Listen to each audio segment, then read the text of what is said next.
When and where did they find your son's body? They found my son on June 30th,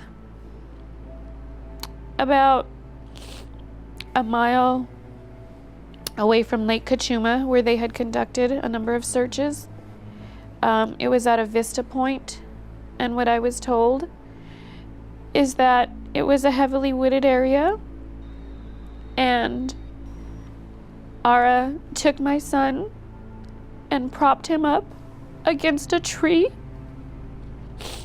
He took off a gold necklace that I had given to him the day before we got married, and he put it around my son, and he left him there, lifeless.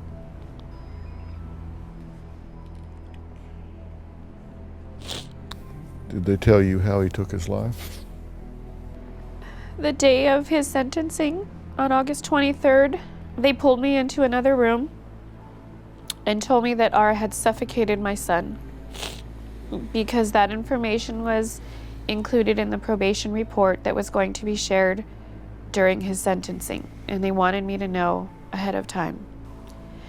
But it wasn't until 2 days later, on August 25th, when I sat down with the two lead detectives and the district attorney, when they shared the evidence that they had collected.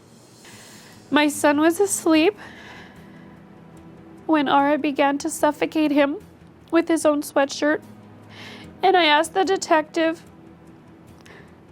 did my son wake up while he was being suffocated? And he said yes. He said that it took Ara about 4 minutes to murder my son. They also said that Ara had been planning this for 3 or 4 months. How did they know that?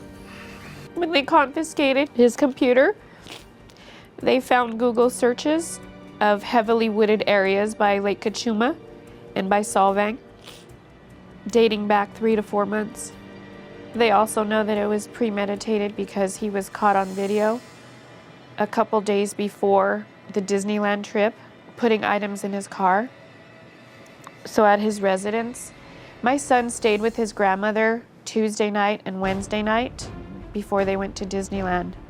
And it was during that time when Ara put the gas can in his trunk and put a large duffel bag, which was not recovered, in the trunk of his vehicle.